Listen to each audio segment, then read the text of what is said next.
Magic round, Coops. How good? It was fantastic. You all right? I'm good, mate. Now, you'll excuse me if I'm a little bit vague and cloudy. How good was the footy?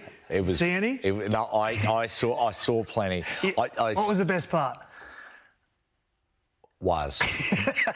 Good answer. The only 4 minutes of footy you saw. So Trish went up. She went up Don't there. start blaming your wife. She went up there to curb my enthusiasm, and she failed miserably.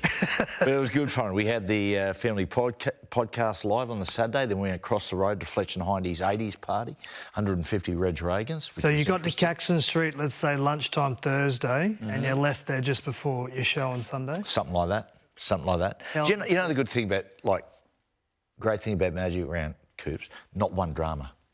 Or no drama, everyone... For you, or you mean in general? You're talking general. Generally. It's just like everyone is so buoyed. Yeah. It was fantastic. Yeah, it's good, and it's great to see that Brisbane have got it for another couple of years because it's grown and grown. And the fact that it's like the epicentre of the rugby league world for a couple of days. Brisbane knocked it out of the ballpark. The players delivered too. The games were great. Because a lot of people are saying there's a lot of stars missing. Yep. What are the games going to be like? Yep. And talk about stars missing, like the moment for me of the whole round, the Warriors were under pressure, but Tane Tuapiki. Did you see that? Did you manage to capture that? Coops, I saw that. You saw that. I thought it was terrific because the kids played only a few games of first grade and the Warriors under immense pressure against the three-time premiers. And this kid just comes out the back of shape, scores a try. Not only does he score his first NRL try, he has to take the ball back with a few minutes on the clock and nail that kick. Incredible. So a hell of a performance because you saw the emotion after the victory. It was just that they needed it. They certainly did. The guy that... David Armstrong for Newcastle has been a revelation. Yeah. It's been incredible. Yeah, he did his ACL a couple of years ago, and he sort of came out of nowhere. I was watching the New South Wales Cup one day. He took the ball and shot off, and I thought, man, he's got a bit of something, this kid. But the way he's elevated himself, come into first grade, and he's just getting better with every performance. And he's got a good temperament too. Like you see when he gets interviewed after the game, he's not over the top. He's pretty humble about the whole thing. When he scores a try, he just turns and he just walks back. He's just...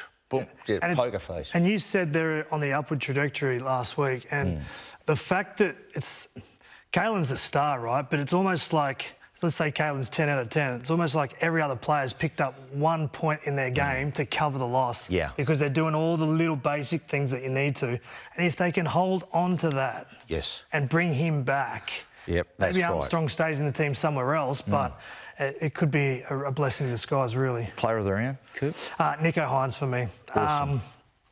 They beat Melbourne last week, had Roosters on the weekend, and there was talk around, is he in the Origin team, is he not? And he absolutely delivered a masterclass performance. If anyone had some reservations whether he's in the Origin team or not after that. He's in. He's got the jersey. And I think the one thing that lit it up for me is if you go to Magic Round, you're playing the Roosters and you're under a little bit of pressure as a halfback, you're probably going to be conservative to get in the game. His first touch, ran it on the 5th play, got the ball back inside and they scored in the first like with the Sharks have done. It was... I turned Blake, I was really impressed. Young Ethan Strange. I was really impressed with him. I was impressed by the Raiders. We've said it many times. The Raiders know who they are. They're a tough, gritty side. And I just thought, without Jamal Fogarty, Ethan Strange has really... And he's really picked up...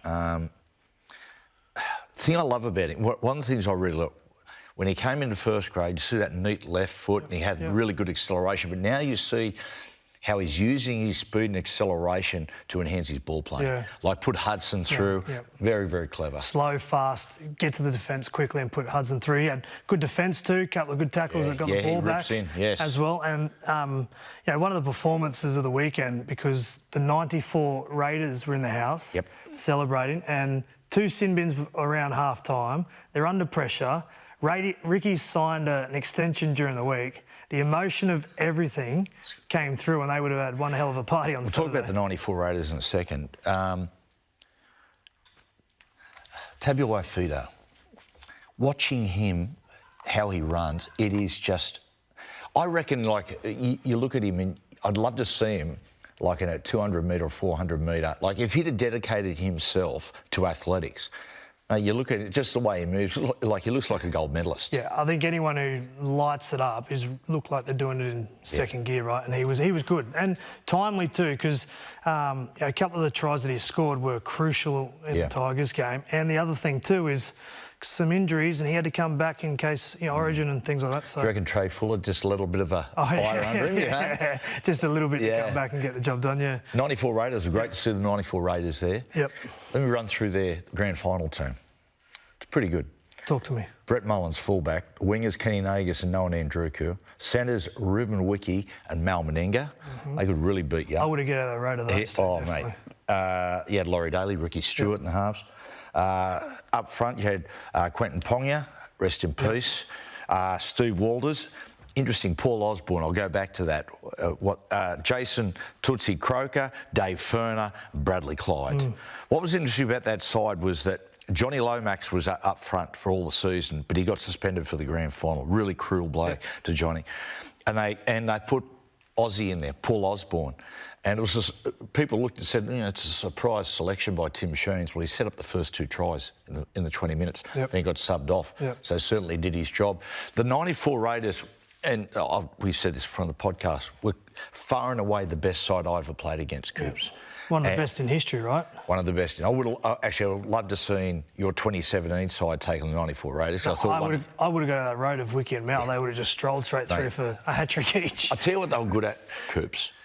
They were excellent at both sides of the game. Now, when you played against them, they just burned you out of gas with how well they used the football. They played a lot of sideline to sideline. Ricky's width, just knock it out to Laurie Daly. I tell you what he used to do sometimes, Ricky, because you got Meninga and Wiki out there, so you're going, mate, we've got to get off the line quick. And so Ricky would shape long like he was going to go to Laurie, and you sprint up and he'd turn Ferner underneath. So all of a sudden, you're going back 25 metres. They were just a very clever side. A little bit. But Coops, when they turned the ball over to you, mate, they just beat the hell out of you. They were not just a brilliant attacking side, but how tough they were defensively has been underestimated. And I'm going to give Ricky a rap here because sometimes too much emotion can be over the top and your players sort of lose the impact. But try and tell Ricky Stewart that he didn't get it right on the weekend. His team had 2 sin bins around half-time. His team's down, the Bulldogs scored multiple tries in that period. He's in at half-time. He's got the 94 Raiders in the back of his mind. He was a part of it.